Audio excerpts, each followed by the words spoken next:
عداوت مجھ سے کیوں اتنی، میں تو قرآن کا داعی ہوں، رسول اللہ کا وارث، صحابہ کا سپاہی ہوں، مجھے ہے کفر سے نفرت، میں تو حق کا فدائی ہوں، زمانے کے ہر ایک ظالم ہر جابر سے لڑتا ہوں، مجھے جو حکم ربی ہے وہی میں کام کرتا ہوں، میں ایسی قوم سے ہوں جس سے باطل دل لرزتا ہے، بڑا مسٹر بنا پھرتا ہے اور کافر پہ مرتا ہے، بڑا مسٹر بنا پھرتا ہے اور کافر پہ مرتا ہے، بڑا مسٹر بنا پھرتا ہے اور کافر پہ مرتا ہے، بڑا مسٹر بنا پھرتا ہے اور کافر پہ مرتا ہے۔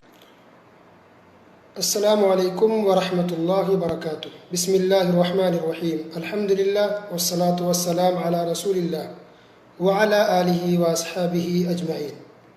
محترم سامعین کرام، شرک کا بیان پارٹ نمبر 5۔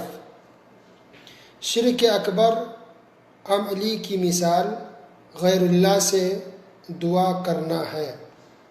شرک اکبر عملی کی بہت ساری شکلیں، صورتیں ہیں، بہت ساری مثال ہیں، اس میں سے ایک یہ بھی ہے، غیر اللہ سے دعا کرنا۔ غیر اللہ کون ہے؟ اللہ کے علاوہ جو بھی ہے سب کے سب غیر اللہ ہے، چاہے وہ نبی ہو، ولی ہو، رسول ہو، فرشتے ہو، انبیاء ہو، اولیاء ہو، بزرگ ہو، یا بت ہو، پتھر ہو، مورتی ہو، اللہ کے علاوہ جو ہے سب کو غیر اللہ کہتے ہیں۔ تو غیر اللہ سے دعا کرنا یہ شرک اکبر ہے۔ سبحان اللہ۔ کیوں؟ کیونکہ دعا عبادت ہے، اور عبادت کس کے لیے کرنی چاہیے؟ صرف اور صرف اللہ کے لیے۔ دعا کس سے کرنی چاہیے؟ صرف اور صرف اللہ رب العالمین سے۔ تو دعا عبادت ہے، یہ آپ سب کو پتہ ہے، بلکہ عظیم اور اہم عبادتوں میں سے ایک اہم عبادت دعا ہے۔ عظیم عبادتوں میں دعا کا شمار ہوتا ہے۔ اور یہ بھی عجیب بات ہے کہ جہاں بہت سے لوگ بہت سی شرک میں مبتلا ہیں، اور جس میں سب سے زیادہ لوگ شرک کرتے ہیں، اس میں سے ایک دعا بھی ہے۔ جیسے جانور کی بات گزری پچھلے درس میں، کہ جانور کے سلسلے میں لوگ بہت زیادہ شرک کرتے ہیں، اور پہلے زمانے میں لوگ کرتے آ رہے ہیں، آج بھی لوگ شرک کر رہے ہیں کہ غیر اللہ کے نام پر جانور ذبح کرتے ہیں۔ تو اسی طرح سے دعا بھی ایسی چیز ہے کہ دعا کے سلسلے میں بھی آج بہت سے لوگ شرک کر رہے ہیں۔ دعا کے سلسلے میں بھی آج بہت سے لوگ شرک کر رہے ہیں۔ تو غیروں کو تو چھوڑیے، مشرکین کافرین کو، حتیٰ کہ کچھ مسلمان بھی اس شرک میں مبتلا ہیں۔ بہت سے مسلمان بھولے بھالے، سیدھے سادے، جن کو دین کے بارے میں زیادہ معلومات نہیں ہے، وہ بھی اس شرک میں گرفتار ہیں اور اس شرک کا ارتکاب کر رہے ہیں، وہ غیر اللہ سے دعا کر رہے ہیں۔ تو دعا عبادت ہے۔ اللہ کے رسول، دلیل دیکھیے، نعمان بن بشیر رضی اللہ تعالیٰ عنہ سے مروی ہے کہ نبی کریم صلی اللہ علیہ وسلم نے ارشاد فرمایا، ان الدعاء هو العبادہ، کہ دعا عبادت ہے۔ حدیث سے ثابت ہے۔ یہ حدیث کہاں کی ہے؟ سنن نبی داؤد حدیث نمبر 1479، اور سنن ترمذی حدیث نمبر 2969۔ تو دعا عبادت ہے، یہ تو پیارے نبی صلی اللہ علیہ وسلم کی حدیث سے بھی ثابت ہے۔ پھر آپ صلی اللہ علیہ وسلم نے یہ فرما کر کے کہ دعا عبادت ہے، یہ کہنے کے بعد آپ نے قرآن شریف کی آیت کی تلاوت کی۔ آپ نے کہا ثم قرأ وقال ربكم ادعوني استجب لكم، اس آیت کی تلاوت فرمائی، جس کا ترجمہ یہ ہے کہ لوگوں، رب نے کہا، اللہ تعالیٰ نے فرمایا کہ لوگوں ادعونی، مجھ سے دعا مانگو، مجھ سے طلب کرو، مجھ سے دعا کرو۔ دیکھیے دعا کس سے کرنی چاہیے؟ اللہ تعالیٰ سے۔ اللہ نے سکھایا قرآن مجید کے اندر، مجھ سے دعا کرو، استجب لکم، کیونکہ میں تمہاری دعا کو قبول کرتا ہوں۔ سبحان اللہ۔ تو یہ آیت ہے سورہ غافر، آیت نمبر 60، سورہ غافر آیت نمبر 60، وقال ربکم ادعونی استجب لکم۔ یہ دلیل ہے اس بات کی کہ دعا انسان کو کرنی ہو تو اللہ ہی سے کرے، غیر اللہ سے ہم دعا نہیں کر سکتے، چاہے وہ کوئی بھی ہو، بزرگ ہو، ولی ہو، اولیاء ہو، فرشتے ہوں۔ قرآن شریف کا ترجمہ آپ نے پڑھا ہوگا یا تفسیر آپ نے سنی ہوگی، تو کئی جگہ یہ بات گزری کہ اولیاء تو اولیاء، حتیٰ کہ انبیاء، رسول، پیغمبر بھی دعا کرتے تو اللہ ہی سے دعا کرتے تھے۔ پیغمبر رسول جیسے ابراہیم علیہ السلام، اولاد چاہیے، اولاد نہیں ہو رہی تھی، بڑھاپے کو پہنچ گئے، کس سے دعا کرتے تھے؟ اللہ سے دعا کرتے تھے، تب اللہ نے بڑھاپے میں اولاد نصیب کیا۔ زکریا علیہ السلام دعا کرتے رہے، بوڑھے ہو گیا، اللہ اولاد دے دے، اللہ اولاد دے دے، تو اللہ سبحانہ وتعالی اولاد دی۔ تو نبیوں رسولوں کا یہ حال ہے کہ وہ بھی اللہ سے دعا کرتے تھے، اولاد کا معاملہ ہو یا بیماری سے شفا یابی کا معاملہ ہو، اللہ سے دعا کرتے۔ ایوب علیہ السلام رسول ہو کر کے بیمار ہے، کئی سال تک بیمار رہے، کس سے دعا کرتے رہے؟ اللہ سے دعا کرتے رہے۔ تو رسول بھی ہمیشہ اللہ ہی سے دعا کرتے تھے، کیوں؟ کیونکہ اللہ کے علاوہ کوئی بھی دعا کو قبول کرنے والا نہیں ہے، اور اللہ کے علاوہ کسی کے اندر یہ طاقت بھی نہیں ہے کہ کسی کو انسان عطا کر سکے یا کوئی کسی کو کچھ دے سکے، کچھ بھی طاقت نہیں ہے۔ اللہ کے علاوہ کسی کو کچھ بھی طاقت نہیں ہے، نہ اولاد دینے کی، نہ رزق دینے کی، نہ شفا دینے کی، نہ نقصان پہنچانے کی، نہ فائدہ پہنچانے کی، کچھ بھی طاقت کسی کے اندر نہیں ہے۔ یہ سارا پاور اللہ نے اپنے ہاتھ میں رکھا ہے۔ کیا دلیل ہے؟ بہت ساری اس کی دلیل ہے۔ مثال کے طور پر ایک آیت ہے، اللہ سبحانہ وتعالی نے ارشاد فرمایا والذین تدعون من دونی ما یملکون من قطمیر، کہ اللہ کے علاوہ جو دوسرے کو تم لوگ پکارتے ہو، جو دوسرے سے دعائیں کرتے ہو، ما یملکون من قطمیر، وہ تو قطمیر کی بھی طاقت نہیں رکھتے۔ قطمیر کیا ہے؟ کھجور کو اگر چھیلیں آپ، گٹھلی ملے گی، گٹھلی کے اوپر، بیج کے اوپر جو سفید باریک سی جھلی ہوتی، چھلکا ہوتا ہے، اس کو قطمیر کہتے ہیں۔ اللہ نے کہا کہ غیر اللہ، یعنی اللہ کے علاوہ جو بھی ہیں وہ تو اس سفید باریک چھلکے کو بھی پیدا کرنے کی طاقت نہیں رکھتے ہیں، لہذا تم لوگ ان کو کیوں پکارتے ہو دوسروں کو؟ یہ باریک جھلی کو بھی پیدا نہیں کر سکتے، نہیں بنا سکتے ہیں، ان کو کیوں پکارتے؟ ان تدعوہم لا يسمعوا دعاءکم، تم لوگ ان کو پکار رہے ہو، اگر وہ سن بھی لے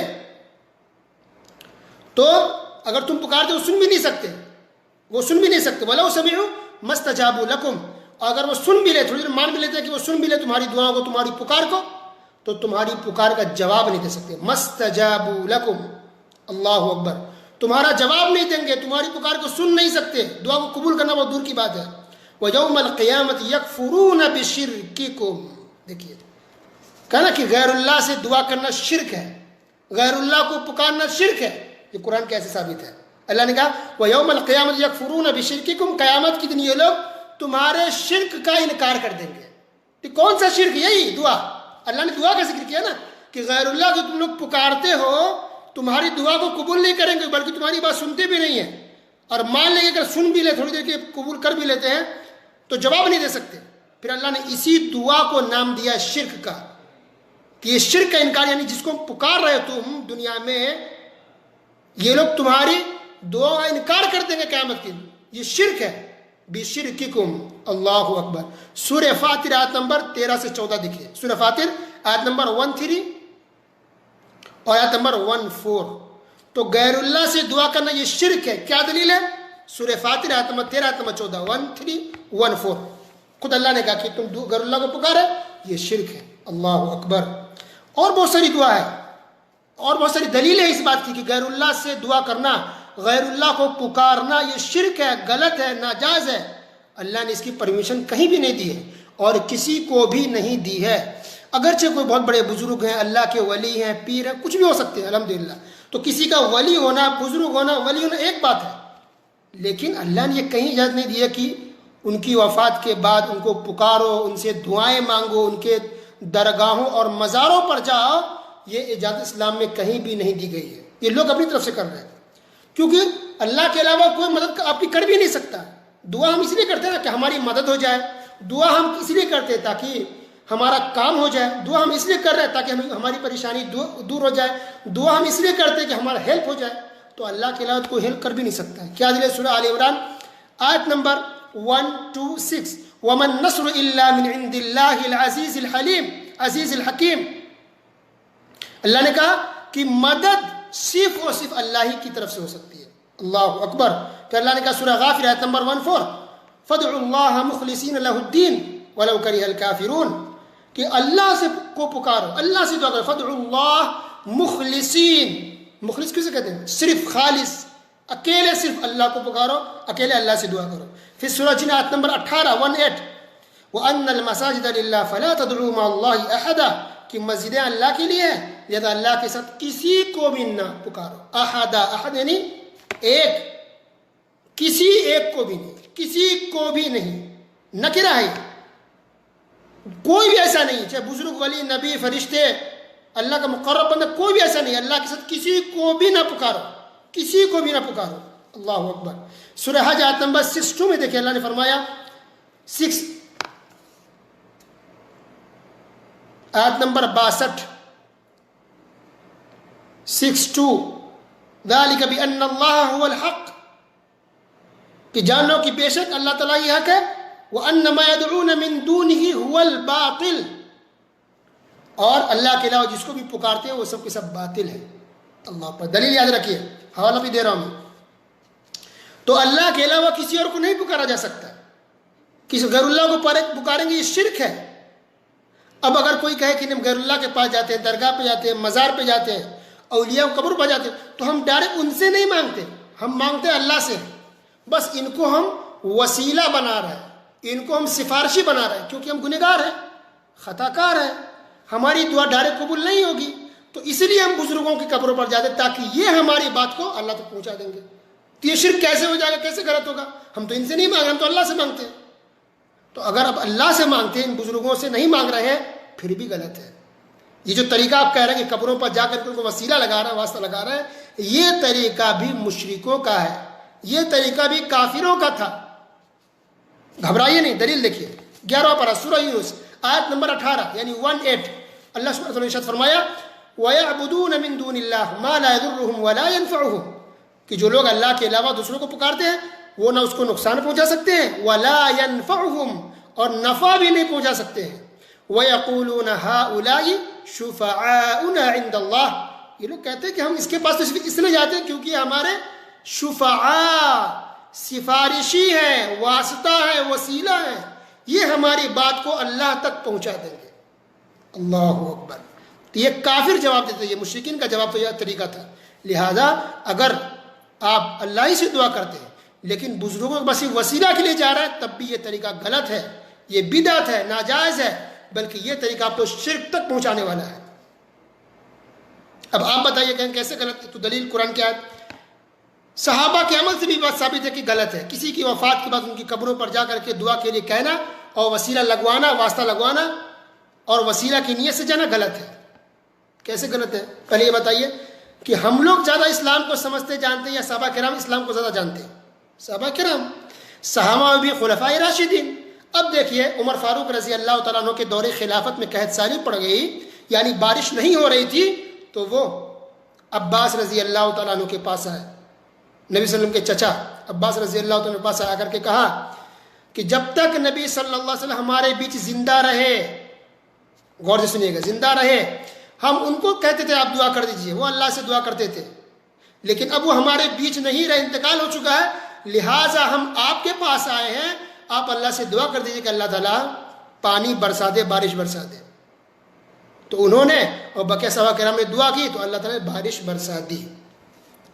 یہ دلیل کہاں کی ہے؟ صحیح بخاری کی. لکھ لیجئے, صحیح بخاری حدیث نمبر 1010, حدیث نمبر یعنی 1010 صحیح بخاری کے اندر صاف طور پہ کیا کہا کہ جب تک نبی صلی اللہ علیہ وسلم ہمارے بیچ زندہ رہے ہم ان کو دعا کہتے تھے, ہمارے بیچ نہیں رہے, اب آپ دعا کر دیجئے. تو اب نبی صلی اللہ علیہ وسلم کی قبر موجود ہے, عمر فاروق رضی اللہ عنہ مدینے میں ہے, مدینے میں قبر ہے, تو قبروں کے پاس جانا وسیلہ کے لیے, واسطہ کے لیے اگر صحیح ہوتا تو عمر فاروق رضی اللہ تعالیٰ عنہ پیارے نبی صلی اللہ علیہ وسلم کے قبر پر جاتے. اور نبی کی قبر سے بڑی قبر کس کی ہو سکتی ہے؟ نبی سے اچھی قبر کس کی قبر ہو سکتی ہے؟ پھر بھی صحابہ کرام اور عمر فاروق رضی اللہ تعالیٰ عنہ نبی کے قبر پر نہیں گئے بلکہ ان کے پاس گئے جو زندہ تھے. تو اس سے پتہ چلا کہ اگر وسیلہ لگانا بھی ہے تو کوئی زندہ اگر بزرگ ولی ہو تو ان کو آپ یہ کہہ سکتے ہیں کہ آپ اللہ سے دعا کر دیجیے, یہ جائز ہے. اگر وہ زندہ ہے تو, آپ کے سامنے موجود ہے تو, یا فون کر کے کہہ سکتے ہیں کہ آپ اللہ سے دعا کرتے ہیں, یہ تو صحیح ہے. لیکن جیسے ہی وفات پا گئے وہاں موجود نہیں ہے تب ان کی قبروں پر جا کے کہنا کہ ہمارا واسطہ, ہمارا وسیلہ لگائیے, یہ سراسر غلط ہے, اسلام کے خلاف ہے. قرآن اور حدیث کی روشنی میں آج کا یہ بیان واضح ہوا کہ غیر اللہ سے دعا کرنا, غیر اللہ کو پکارنا بھی شرک ہے, اور بہت سے مسلمان اس شرک میں ملوث ہے, اس شرک میں مبتلا ہے. مسلمانوں کو آنکھیں کھلنی چاہیے، اسلام کو، شریعت کو سمجھنی چاہیے. آج بہت بڑی اکثریت مسلمانوں کی اسی شرک میں کر رہی ہے، اسی شرک میں مبتلا، واسطہ کے نام پر، وسیلہ کے نام پر، یہ دعا کو لے کر کے بہت سے مسلمان شرک کر رہے ہیں. توبہ استغفار کا ڈائریکٹ اللہ سے دعا کیجیے، ڈائریکٹ اللہ سے مانگیے. اللہ سبحانہ و تعالیٰ نے قرآن میں کہیں بھی یہ بات نہیں کہی. ایک آیت کو دکھا دے کوئی ماں کا لال کہ اللہ نے کہیں بھی کہی ہو کہ کوئی انسان گنہگار خطا کار ہوگا تو اللہ نے کہا کہ میں ڈائریکٹ تمہاری دعا کو نہیں سنوں گا، تم ضرور کسی کے پاس جانا، واسطہ لگانا، تب دعا سنوں گا. ایک آیت کو دکھا دے، نہیں ہے. کوئی ایک حدیث دکھا دیجیے جس میں یہ نبی نے کہا ہو صلی اللہ علیہ وسلم کہ اگر کوئی انسان گنہگار خطا کار ہوگا تو اس کی دعا ڈائریکٹ اللہ قبول نہیں کرتا ہے، لہذا کسی کا واسطہ لگانا پڑے گا، کسی کا وسیلہ لگانا پڑے گا، کسی کے قبروں، مزاروں، اولیاؤں اور بزرگوں کے درگاہوں پر جانا پڑے گا. ایسا کہیں بھی ہے؟ کہیں بھی نہیں ہے. یہ لوگوں نے ہوا بنا دیا ہے کہ تمہاری دعا اللہ ڈائریکٹ کیسے قبول کرے گا، تم گنہگار ہو، دعا کیسے اللہ تعالیٰ قبول کر لیتا. نہیں، یہ لوگوں کی کہنے کی بات ہے بس، ورنہ اللہ کسی کے بیچ میں فرق نہیں کرتا، گنہگار ہو یا آپ اچھے ہو، اب ڈائریکٹ اللہ سے دعا کرو. اس لیے اللہ نے کہا سورہ بقرہ کے اندر ہے، سورہ بقرہ آیت نمبر 186، وَإِذَا سَأَلَكَ عِبَادِي عَنِّي فَإِنِّي قَرِيبٌ. اللہ نے کہا کہ اے نبی اگر آپ سے میرے بارے میں بندے پوچھتے تو کہیے کہ میں قریب ہوں. اجیب دعوت الداعی اذا دعان، میں پکارنے والے کی پکار کو صرف سنتا ہی نہیں ہوں بلکہ قبول بھی کرتا ہوں. اور نبی کریم صلی اللہ علیہ وسلم نے عبداللہ بن عباس رضی اللہ تعالیٰ عنہ کو تعلیم دیتے ہوئے، طریقہ سکھاتے ہوئے کہا اذا سألت فاسأل اللہ، اگر تمہیں کچھ بھی سوال کرنا، کچھ مانگنا ہو، فاسأل اللہ، تو اللہ سے سوال کرو. اللہ اکبر، یہ نبی کی تعلیم ہے. ہمیں چاہیے کہ ہم جب بھی سوال کریں اللہ سبحانہ و تعالیٰ سے سوال کریں اور صرف اللہ رب العالمین سے ہی دعا کریں. وصلی اللہ علی نبینا محمد وعلی آلہ وصحبہ اجمعین، والسلام علیکم ورحمۃ اللہ وبرکاتہ.